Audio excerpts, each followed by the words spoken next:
Yo, when you a visionary, you got a real gift. But you got to understand that don't be too disappointed when you don't hit your goal exactly. Whether it's in the timing that you want, whether it's not in the timing that you want, because, we always want it faster than it actually be. Like, we plan, I could do this in 2 months. It might take 6 months.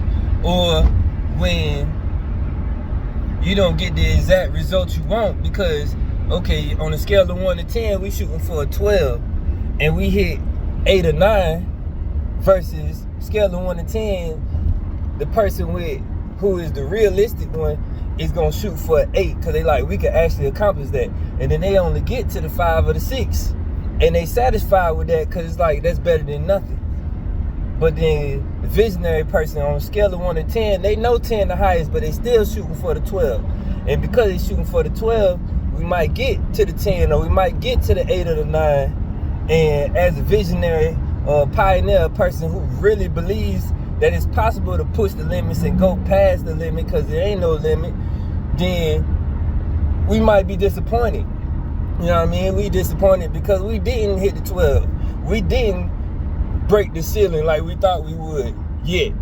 You know what I mean? But it's like, when we hit that 8 or that 9, those people who was realistic and only shooting for the 8 is still looking at it like, damn, how they did that and we only got this far.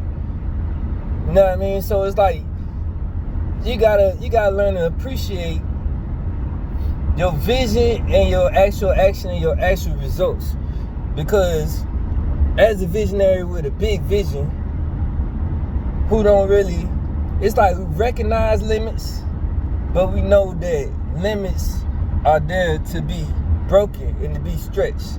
It's like, you gotta understand and appreciate your own limitations to actually go past them.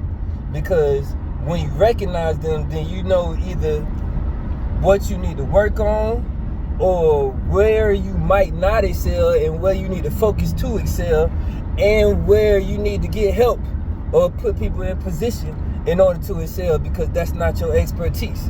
You always got to be able to recognize your own limits. One thing we often, people who are visionaries and who are winners and who used to pushing past people expectations and surprising people because people don't think it's possible, you learn, if you don't know how to early on in life and in your journey, you learn to recognize your own weaknesses and your own limitations, because you learn to appreciate your gifts and appreciate the people around you more if you didn't appreciate it yet. You know what I mean? Because that's how you actually get where you're going. As great as you are in your strengths and your talents, there's things that need to be done for you and around you that other people are better at.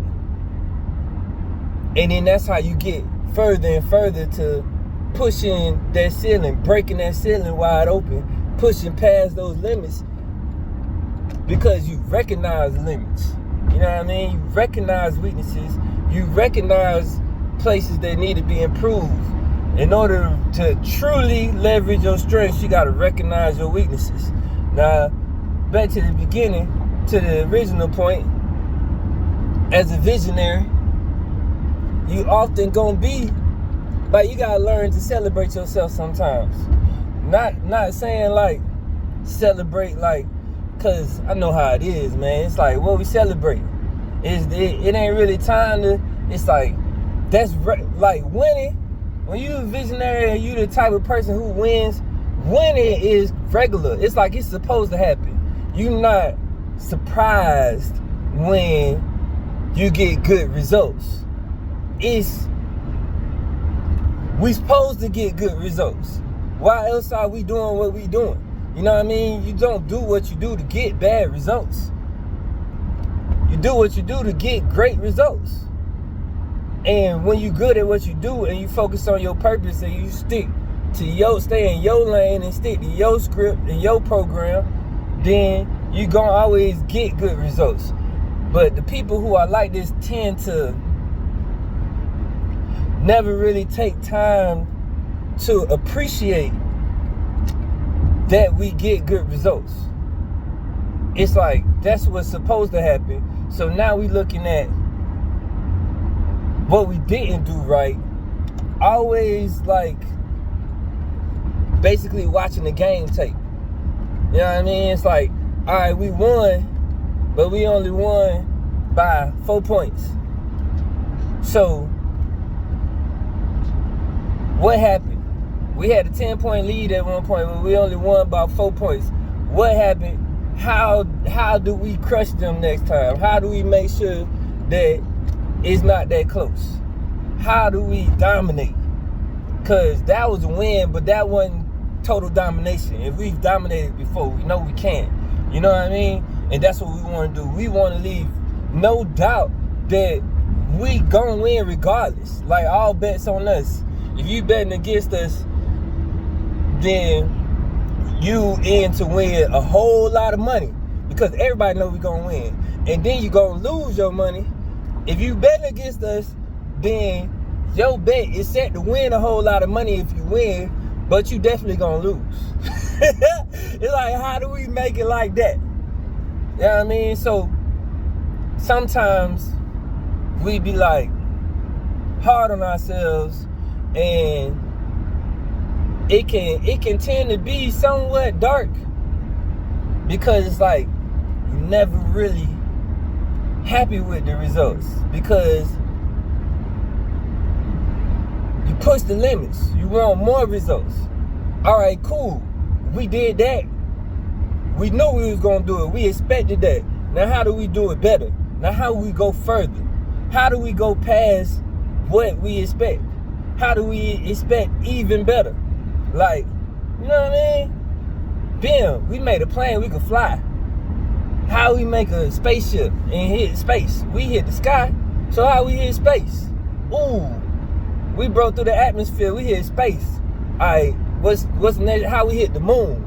Ooh, we hit the moon. How we hit Mars? You know what I mean? It's like, but sometimes I guess that comes down to actually. Really, that often comes down to community, because the people around you, when you that type of person, the people around you are happier about the wins than you are. They want to celebrate and take a break because now we've done great. We won the championship, and now, right when you win the championship, once you got the trophy in your hand, you think about how we gonna win it next year. What's gonna be different? And how do we extend this win to the next year and the year after that? And they celebrating popping bottles. Sometimes you gotta get with them and get that feeling to keep yourself going. Because when you only thinking about what's next, how we get better, it's like there's never a feeling of I've done great. You know what I mean? There's never, like, to a winner, a championship sometimes almost feels like a participation trophy. And to a person who is not a winner, I don't exactly want to say a loser, but like a person who ain't used to winning, like a participation trophy could feel great. You know what I mean? I did my best and they gave me something for being here. I'm proud of myself for being here. Whereas the person who is a winner in their mind and in practice, it's like, if I don't win and I get a participation trophy, it's like I get that to the next person. You can have that. I don't want that. I mean, that's cool. That's cool. You know what I mean? You want it? Here you go. So like, the point of this thought, like the direction of this is really like, just appreciate yourself, appreciate the wins, celebrate a little bit, even if you just like they say winning is built on like habit, programming. A lot of the biggest winners, it's like you win because of discipline, because of monotony. Like you do the same thing every day, you do the same thing over and over. So they say a winner's life is boring all the time, and I can see that a lot of times when I improve at something, it's because I did the same thing every day. Right now, I've been getting more in shape. I've been getting more fit. I've been building muscle, and I feel it. I see it. Other people, I see it in other people in responses to me, and it's just like all good in the sense where I'm growing. I can appreciate it, and it's because I'm in the gym every day. Some weeks is 7 days, some weeks is 6 days, some weeks is 5 days. I used to say 4 to 6 days, but it's really like 5 to 7. And I got this thing where every time I get up, I'm in the gym, and I ain't even where I want to be. Well, you know what I mean? So like, imagine people who've been more consistent than me for longer, and we know them for winning. Imagine a Mr. Olympia. Imagine a championship at anything. You know what I mean? They winning because they doing the same thing over and over. So sometimes it is great to break that monotony. You know what I mean? You eat the same every day because that's part of your regimen. You win, eat something different. Eat something more. Give yourself a treat. You know what I mean? Break from the meal prep and go out somewhere, or eat something, even just cook something different or whatever. Like those little changes, they can trigger emotions and thoughts, things in your brain. Like rewards will keep you going. Not too many rewards. Too many rewards could slow you down because you're too happy about too much. But like, yeah, stick to the program. Make an accomplishment. Break from the program for a moment. Add to it. And get right back to the program. You know what I mean? Stay a winner. Stay a visionary. Keep your big vision. Love it. Let's get it. Whoo! We're here. Peace.